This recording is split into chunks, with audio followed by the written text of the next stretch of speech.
during that time, I attempted suicide.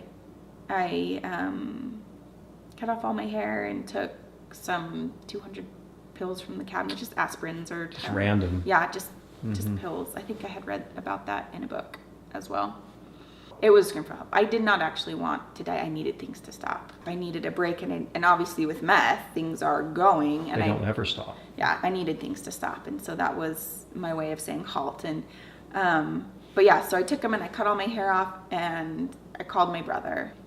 So he took me to the ER, and they pumped my stomach, and so things were crazy. They put me in the psych ward. I wasn't supposed to have novels, but I got a Harry Potter book and I read the whole time I was there. I had a doctor come in and ask me what was going on. He said, "I found meth in your urine," and I said, "Oh, yeah, you probably would." I had no idea that even the illegality of it. I didn't know the consequences. I didn't know. And he said, well, that could be, why you did this. Can cause depression. And I said, "Oh, no, I don't think so." I just had no idea. He said, "Well, you have cuts on your arm." And I said, "Yeah." And the thing, I think I'd read it in a book, but that made sense to me was I said, "Well, it's a release. It feels like crying." That's how it felt to me. And the doctor said, "Well, arms don't cry." And it hurt my feelings. It made me feel stupid. And I was like, "You're a psychologist. Like, aren't you supposed to understand these things?" And I asked him to leave, and he left, and he didn't come back. And I don't think I spoke to another physician the whole time I was there. Yeah, I look out the window, and I'm just, blocks away from where I was using, where the dealer was, where our apartment was, and just wonder, am I going to see somebody walk by? But it was a very uncomfortable state and not helpful.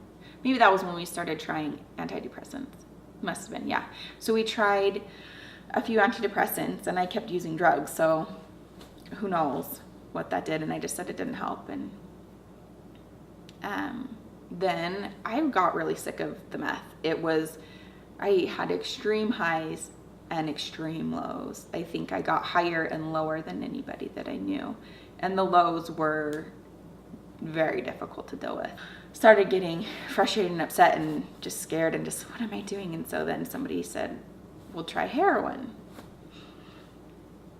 So I thought, well, that sounds nice. Another drug, something else, and it'll make me feel good and it won't have these effects. First time I did it, it made me sick, made me irritable, made me ornery. I did not feel well. I was throwing up. But it must have numbed out the emotional thing that I needed it to, because I did it again. And you're at home at this point? Yeah.